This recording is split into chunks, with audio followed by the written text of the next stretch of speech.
السلام عليكم ورحمة الله وبركاته. أحبائي أعزائي كل الأهلاوية في كل مكان، برحب بحضراتكم ونبدأ حديثنا دائما وأبدا بالصلاة على الحبيب. اللهم صل وسلم وبارك على سيدنا محمد وعلى آله وأصحابه أجمعين.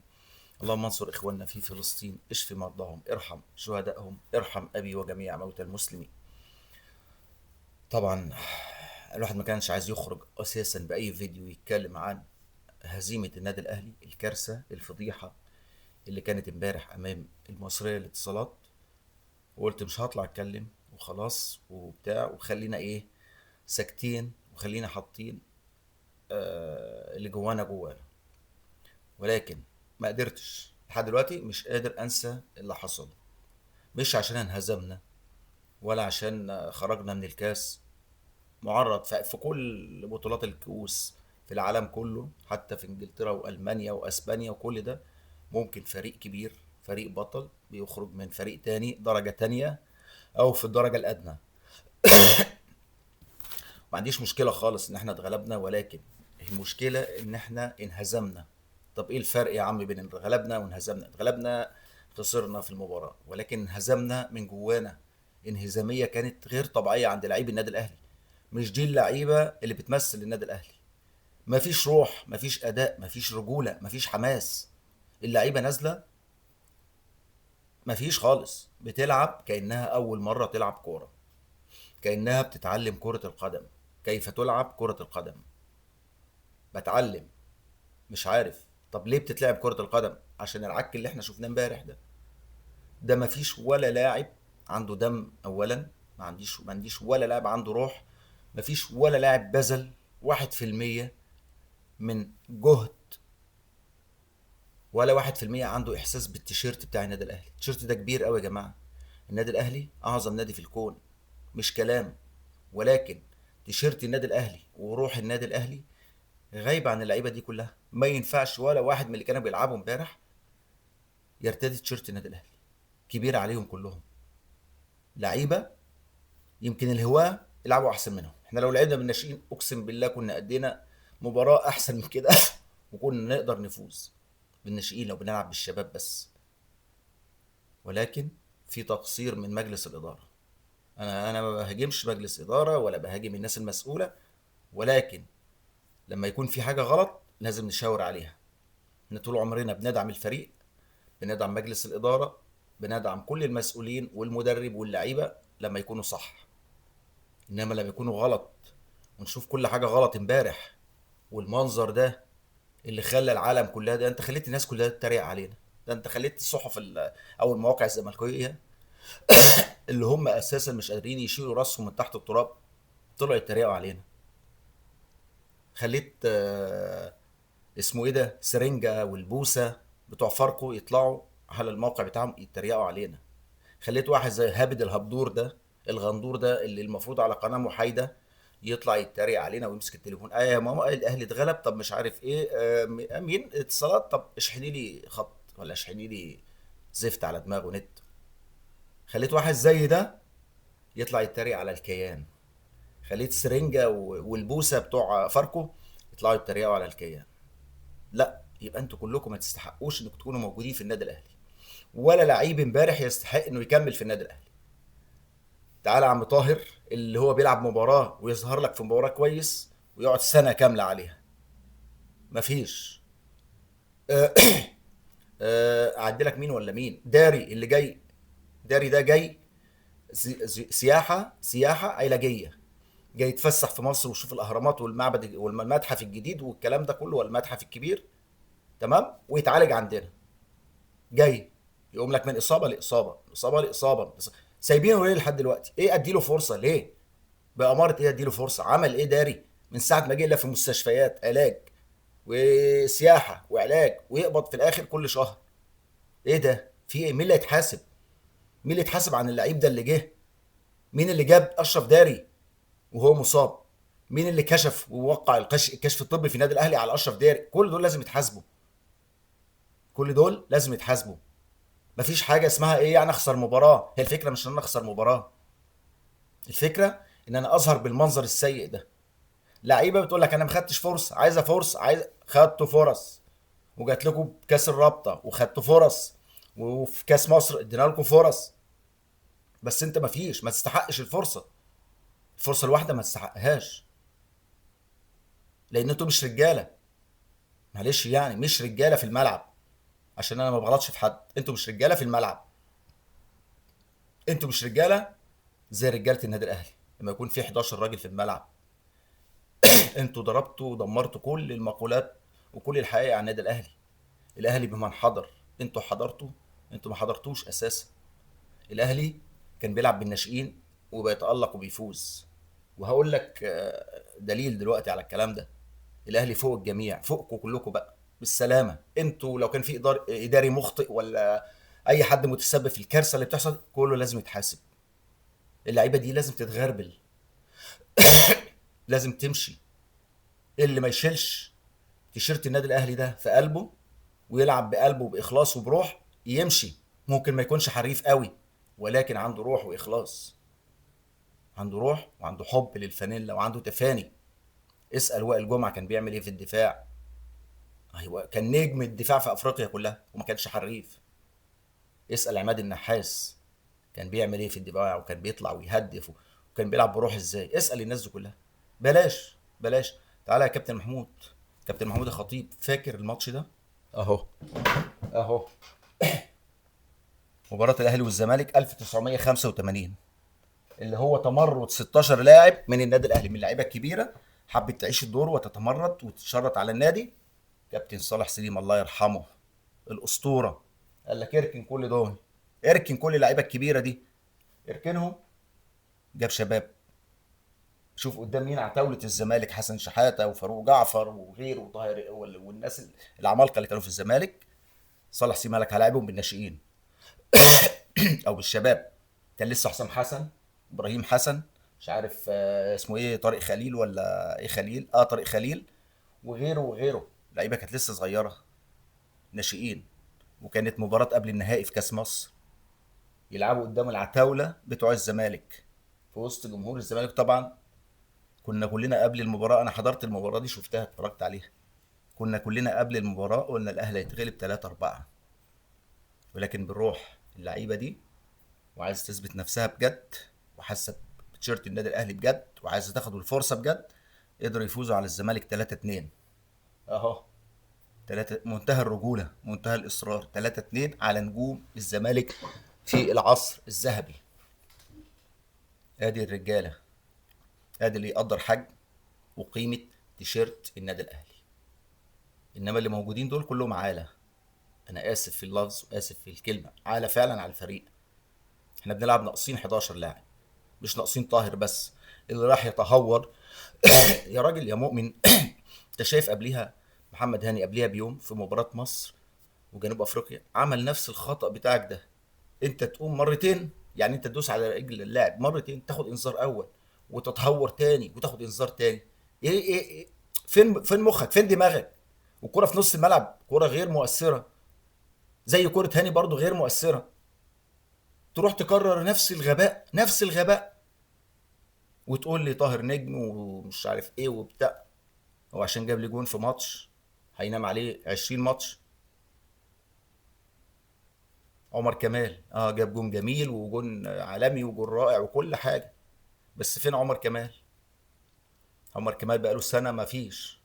امبارح بيلعب ميس باص مش طبيعي، لا قادر يدافع. الوينج الشمال عمل عليه شغل بتاع المصريه اتصالات. لا هو بتعرف انت بيدافع ولا بيهاجم ولا بيلعب في نص بقى، ما تعرفوش اي حاجه.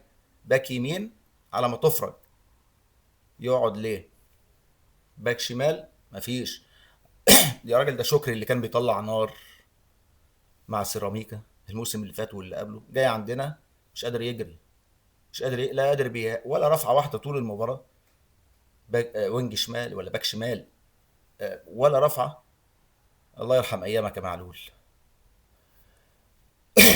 الدفاع شوربه، شوربه، مفيش. اشرف داري مفيش، تاخد رايح جاي رايح جاي. الواد خده 3 مرات وبعديها عمل نفسه مصاب او اتصاب ومشي وطلع. ايه ده؟ خط نص مفيش، خط نص. هجوم ما عندكش، جراديشار ولا فيشار ده، رشاد ده اللي جايبينه. جيت طلع نار في اول ماتشين وبتاع، وقلنا خامه مبشره وبتاع، بعد كده ماكينه فشار بيفشر وهو قاعد. مفيش، او بيفشر علينا. موجود في الملعب زي قلته. محمد شريف المخيف، فينك؟ مفيش. وينج يمين مفيش. محمد اسمه ايه ده، عبد الله، مش في مستوى محمد عبد الله امبارح. اللي بس مهتم انا اطلع فرنسا فرنسا فرنسا، جاي لي عقود من فرنسا، مفيش. حتى حمزه عبد الكريم اللي كان الموهبه اللي احنا كنا حاطين فيها الامل، لعب كام ماتش ما جابش ولا جون. امبارح مفيش. ده راح برشلونه ازاي؟ يعني فين الناس اللي بيتكلموا عليه في برشلونه؟ فين عينيهم لما يشوفوك بالمستوى ده؟ هيصروا ان هم يتعاقدوا معاك ازاي؟ مش فاهم. حتى لو ببلاش، اثبتوا نفسكم، استرجلوا. اهو ادي الرجاله اهو. ادي الرجاله شويه الناشئين اهو، كسبوا الزمالك بنجومهم. هو دي روح النادي الاهلي. هو ده الاهلي بمن حضر، مش باللي حضروا امبارح، اللي ما حضروش اساسا. كل الفريق، هات لي واحد عمل يعني يستحق حتى في تقييمه 2 من 10. مفيش. لا دفاع ولا وسط ولا هجوم ولا اجنحه ولا اي حاجه. احمد رضا بيعمل ايه؟ احمد رضا من اول 10 دقايق المفروض يطلع بره يتغير. انت يا طروب واقف بره بتعمل ايه؟ بس عامل لي كده وخلاص، واقف مؤدب ومحترم وكيوت؟ مفيش الكلام ده. اتحرك، زعق في اللعيبه، قول لهم يعملوا ايه. انت مش واقف، هم محتاسين جوه وانت محتاس بره. شفت احمد رضا ميس باص يجي 500 ميس باص في 10 دقايق؟ طلعه، طلعه، غير. اللعيبه الصغيره دي نزلت، حركت الماتش شويه في اخر الماتش. ابراهيم عادل وابراهيم الاسيوطي وعمر سيد معوض، نزلهم من بدري. شايف اللعيبه اللي عندك؟ مفيش روح. ده اللعيبه بتجري بالكره، يقعدوا الكره يسلموها من بعض البعض. في ايه ده؟ ايه البطء ده؟ ايه البطء ده؟ مفيش، محدش بيلعب كره لقدام. ده انت بتلعب المصريه اتصالات، نازل مستهتر بالمباراه من قبليها. ما تنزلش. مفيش حاجه، مفيش حد كبير على الكوره. الكوره بالجهد والعرق والروح. لا، اللعيبه دي شكرا. اللي كان عايز فرصه، انت خدت فرصه واثنين وثلاثه، امشي. يجي لك بقى في الاخر واحد زي كوكا ولا احمد نبيل كوخه ده، يجي يقول لك اتشرط على النادي الاهلي. لا، ده انا مش عاجبني الزياده اللي انتوا بتدوها لي. لا، انا عايز ابقى ايه، اعلى من كده، واتحط مع اللعيبه في الفئه الاولى. فئه اولى ايه وفوق ونيله ايه؟ انت باماره ايه عملت ايه يا كوكا؟ ده انت لا انت شغال في نص زي الناس، ولا شغال باك شمال زي الناس، ولا مستفيدين منك بحاجه. امشي. مش عاجبه المبلغ اللي انت بتجيبه، يمشي. يمشي يا باشا. عايز يعترف بره يروح يحترف. ان شاء الله حتى طلعوه ببلاش. طلعوه ببلاش، مش عايزين. لعيب زي ده يتنك عليك وهو اساسا ما بيعملش حاجه. لعيب زي ديانج، عمال تزود له تزود له تزود له، وفي الاخر مش عاجبه، يمشي. يغور. مفيش حد اهم من الاهلي. مفيش لعيب حتى لو اللعيب ده مكسر الدنيا، مكسر الدنيا، يغور في 60 داهيه. احنا قلنا ايه؟ احنا قلنا وسام مش عاجبه يمشي. وسام اللي هو كان ماكينه اهداف، مش عاجبه يمشي. اللي مش عاجبه يمشي. اللي مش عارف قيمه النادي الاهلي يغور في 60 داهيه. ايه ده؟ جراديشار بيعمل ايه؟ مشيه. محترف جايبه عشان يقف لي كده في الملعب منظر؟ يمشي يا باشا. ديانج يمشي ويجي غيره. هنجيب لعيب مصري، هنجيب لعيب فلوس، هنجيب حامد حمدان برقبته، وهنجيب يبقى نقدر نستفيد بمكان اجنبي محترف. اشرف داري خلاص شكرا بالسلامه، يروح يتعالج في بلده. مشيه ان شاء الله، تمشيه ببلاش. قلت لي هلعبه عشان اسوقه، تسوقه فين؟ اي فريق هيشوفه بالمنظر ده مش هياخده ببلاش، مش هيرضى ياخده. لا، يبقى انت تمشيه كده خلاص. يبقى توفر مكان للمحترفين وجيب محترفين زي الناس. ما تقوليش بقى اصل المهاجم واقف على 100,000، اصل المهاجم واقف على 100. ادفع يا باشا، ادفع. انت ميزانيتك 8 مليار ونص، وبتبخل في 100,000 دولار ولا 200,000 دولار. ادفع يا باشا، ادفع. النادي الاهلي اهم من اي حاجه. كابتن بيبو، لا مش هينفع كده. مش النادي الاهلي اللي يخسر بطوله كده بسهوله ونيجي نقول 10% خصم من اللعيبه من اجرهم الشهري او من راتبهم الشهري. مفيش الكلام ده. يعني ايه؟ يعني ايه 10% من راتبه الشهري؟ لا، اخصم 10% و20% من العقد بتاعه كامل.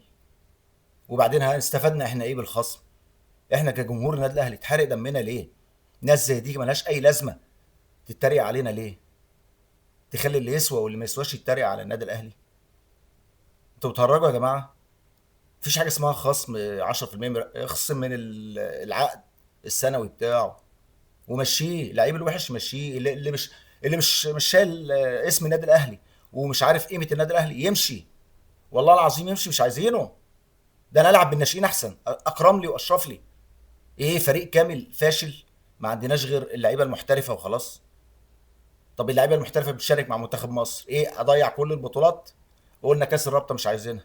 ادينا بنجرب الشباب وبنشوف اللعيبه البهوات اللي هم عايزين ياخدوا فرصه وما اثبتوش حاجه. سيبنا كاس الرابطه مش مهم. كاس مصر من اعرق البطولات برضه تضيع مننا. ادي بطولتين ضاعوا. ادي اول بطولتين ضاعوا. استنى ايه؟ استنى بالمنظر ده عشان اللعيبه دي اصل هي هتاخد فرصه، واللعيبه دي لازم نديها فرصه وبتاع لحد ما اخسر افريقيا كمان واخسر الدوري؟ لا، لازم تفوقوا. مهاجم لازم يجي الصبح. مهاجم ادفع يا باشا، جيب مهاجم محترم على قد النادي الاهلي. باك شمال مشي اشرف داري، جيب باك شمال ضروري. ما عندناش ولا باك شمال عدل. باك يمين محتاجين، ولكن عدد المحترفين ما يعني هنعمل ايه؟ يبقى جيب باك شمال باك يمين. ادي اتنين، طلع جراديشار وطلع اشرف داري وطلع ديانج، يبقى عندك ثلاثة. تجيب راس حربة محترم، تجيب وينج شمال محترم، تجيب مدافع محترم. بس ده اللي انا اعرفه. غير كده اقول لك شكرا. يبقى انتوا بتهزروا، يبقى انتوا بتهرجوا، يبقى انتوا مش عارفين انتوا كمان قيمة وحجم النادي الاهلي.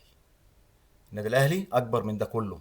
النادي الاهلي فوق الجميع، فوق الجميع بقى الكل. ادارة، مجلس ادارة، اداريين. فينك يا استاذ ياسين؟ استاذ ياسين منصور، فينك؟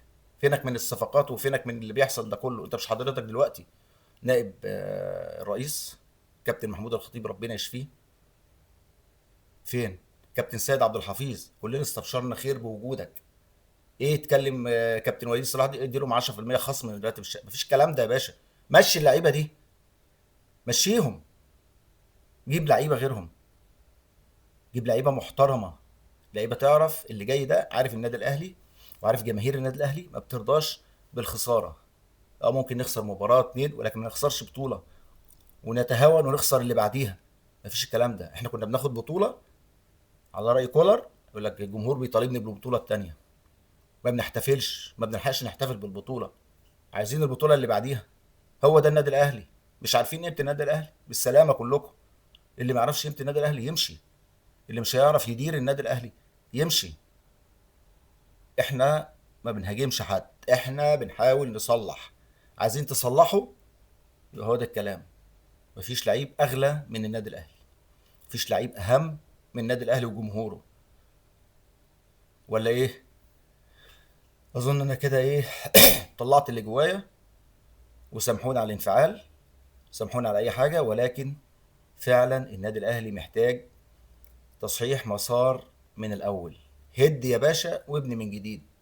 مش هد النادي، لا، هد المنظومه، القاعده اللي موجوده للاعبين. القاعده اللي موجوده في اللاعبين. اللي لعيب ما يأديش بالسلامه. ابني وهات لعيبه محترمه تليق بالنادي الاهلي. انت عندك سكواد رائع. زود بقى، عدل. مهاجم، مدافع محترم، باك شمال محترم. لان انت عندك اتنين مش هتقدر تمشيهم، بن شرقي ومحمد بن رمضان، اللي بنتمنى له ربنا يشفيه يا رب الاصابه اللي حصلت له في مباراه تونس. وبناء على تقرير طبيب المنتخب التونسي بيقول لك عنده تورم في الركبه. ولما التورم ده ان شاء الله باذن الله يخف او يقل، هيعملوا له اشعه جديده ويشوفوا مدى الاصابه بتاعته. نتمنى غدا التوفيق لمنتخب مصر ان شاء الله. بكره منتخب مصر يقدم مباراه قويه ونقدر نفوز. واحنا كده الحمد لله في الصداره، ولكن منتخب مصر زي النادي الاهلي ما ينفعش يخسر باسمه وبتاريخه. ما ينفعش يخسر مباراه زي بتاعت بكره امام انجولا او يتعادل. احنا عايزين دايما المكسب ودايما راسنا مرفوعه لفوق. بالتوفيق للنادي الاهلي، بالتوفيق لمنتخب مصر، بالتوفيق لحضراتكم. والسلام عليكم ورحمه الله وبركاته.